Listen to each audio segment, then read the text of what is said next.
Yo, what's up guys, welcome back to another Zero to Hero run. Today we're going to be doing the Wizard. As you can see, we're using Quick Chant, Meditation and Spell Memory. Our spells are Fireball, Ignite, Haste, Invis and Zap. Alright, let's get to it. Alright, looks like we spawned in the big massive room towards the top of the map. This room is pretty good when it comes to loot and when it comes to farming. There's quite a lot of goblins in here. Quite a lot of chests, and yeah, there's a good chance to get some upgrades and a lot of trinkets. So when it comes to fighting the PvE early on with the Wizard, the reason I take Ignite is because it allows me to put my staff on fire and bonk most of the goblins. Funnily enough, when it comes to Wizard, I'd recommend when you start, don't really play like a Wizard. You kind of want to be playing like a fighter. Just igniting that staff and bonking the enemies after making them weak with some of your spells.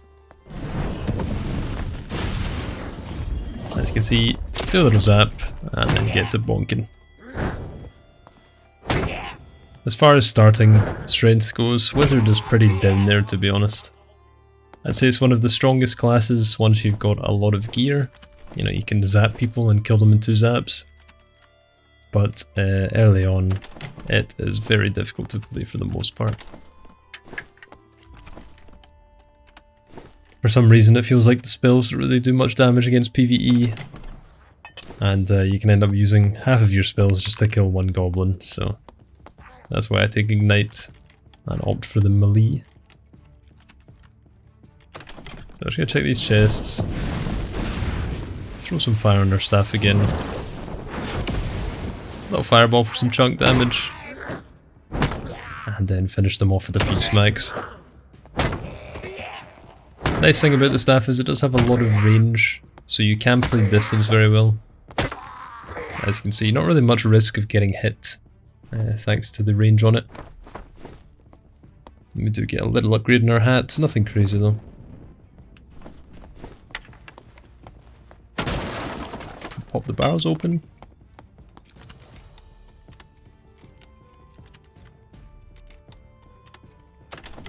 I've had quite a few people asking me to do Wizard, so hopefully this guide will give you a little bit of an idea of how you can actually play as a level 1 Wizard.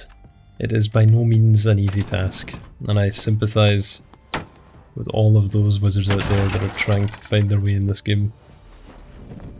Trust me though, if you stick it out, it is very rewarding. I've got a level 20 Wizard myself, and it is a lot of fun once you get going. There's nothing more satisfying than throwing a fireball at a group of 3 people and watching them all drop to the floor.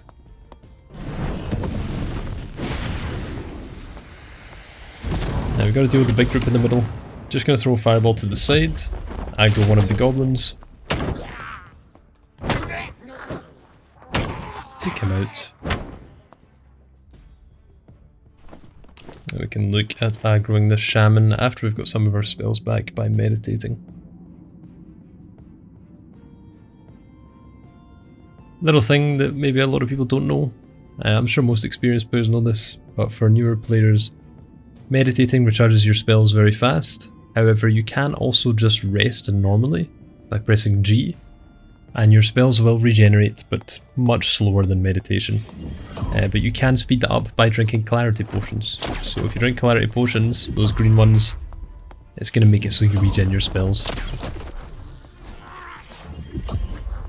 So if you're ever in a pickle and you need to get your spells back pretty quick, if you're PvPing or something, drinking one of those potions can be a great way to do it.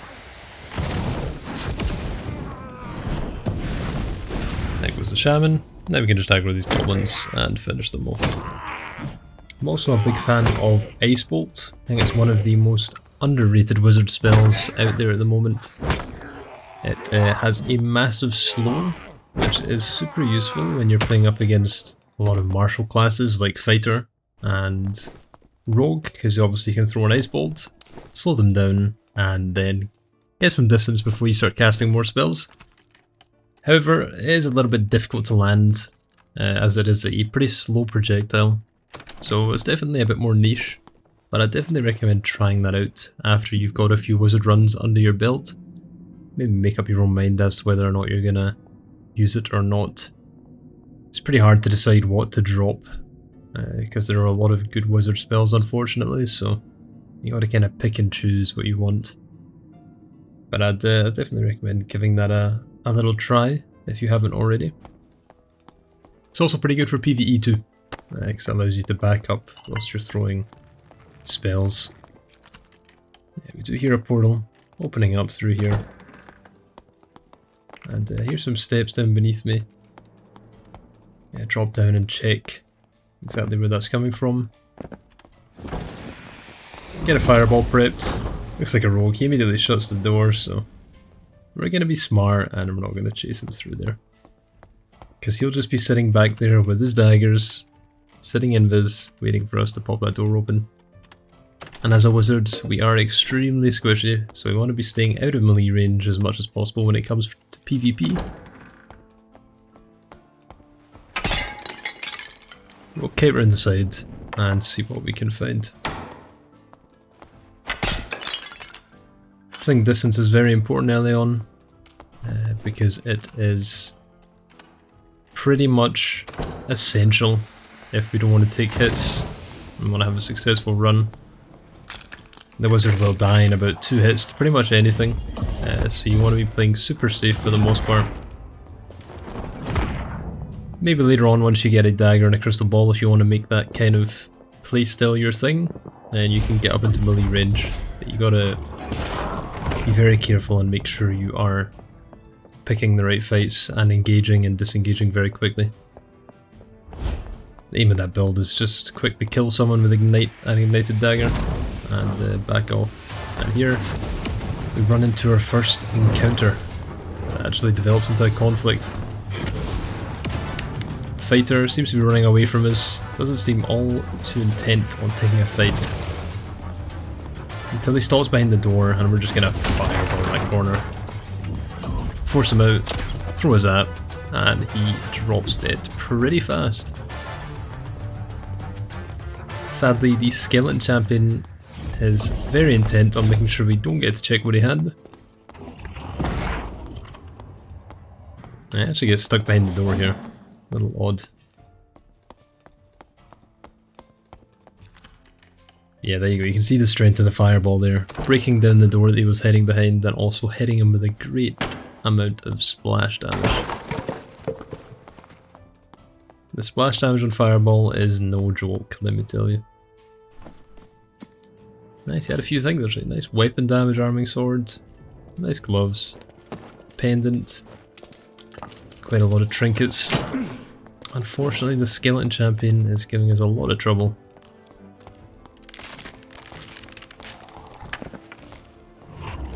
Just gonna kite them away and then use invis.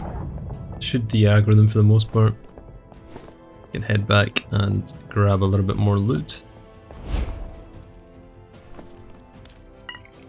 I also had a pickaxe as well and a lockpick. Grab those. I'd also recommend getting a pickaxe. Obviously he didn't get the chance to mine any in this raid. But on a couple of my characters I have been playing Goblin Caves and mining a lot of cobalt ore in a couple of the areas. And I've already made quite a lot of cobalt gear. So it's definitely a good way to get some extremely powerful gear early on. And you can pretty much make it yourself at no cost besides the pickaxe. Here we're just running outside the circle, looking for a portal. Always like to get the high ground if I can. And we also heard portals opening up top, so as you can see we find them here.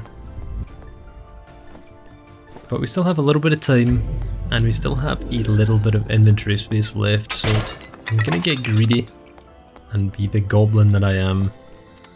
Smash a few more pots, check a few more chests, and try and fill every last slot if I can. Now we do hear someone below us, so we want to be a bit careful here. Make sure we don't get snuck up on. We'll farm as much as we can, but make sure we stay very aware of our surroundings. Get ready to leave at any minute.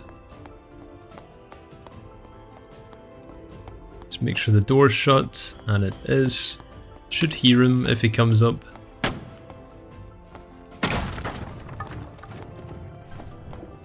A green helmet here, and a nice chalice.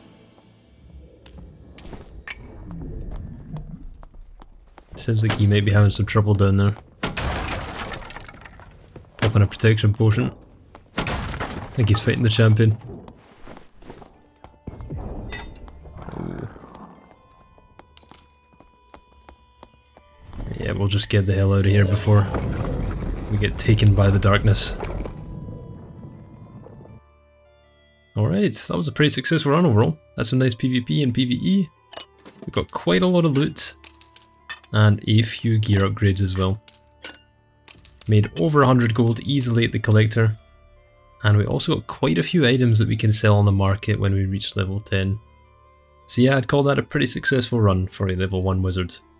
Probably between 200 to 300 gold after we sell everything. And yeah, we're pretty well set up to continue our journey. Anyway, hope you guys enjoyed, hope this helped, and I'll see you in the next one.